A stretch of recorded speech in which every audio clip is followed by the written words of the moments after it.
Ay, nagbibisi na ako, te. Nagbibisi ka talaga. Guys! Eh? Eh? Nagbibisi na siya. Pero hindi malakas. Hello, hello, hello! Welcome to my mini vlog! So this is the part 2 sa birthday celebration ni Ish dahil merong nangyari na hindi namin inaasahan.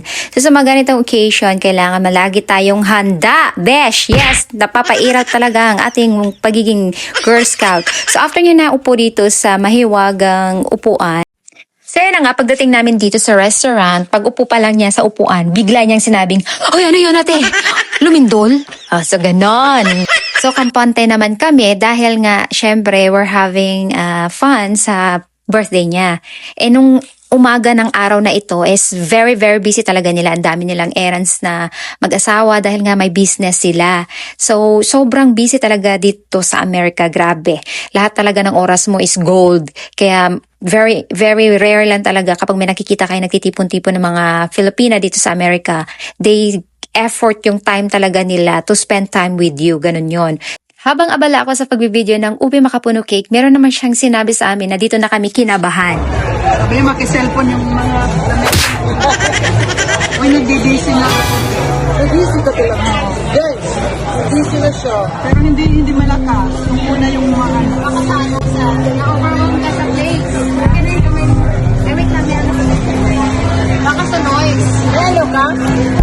Yeah, meron ako parapat sa liwan. Gamitin mo muna ito. Yun.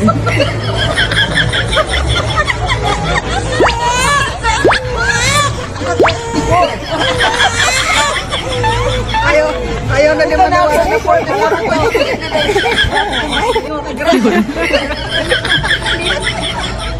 Vic! Nasaan na? Ay, hindi kasi.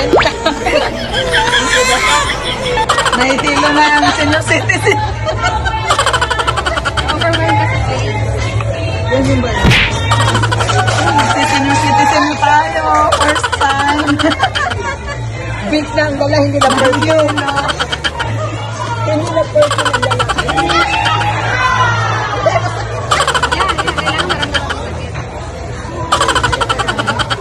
Ano, model ito sa Vicks. Yeah. Okay na kami dyan. Maiwan ang lahat, wag lang ang haplas. So yan na talaga ang pinaka number 1 na importante sa bag ko dahil nga makabuhion ang person kaya lagi may pang first aid talaga tayo anytime.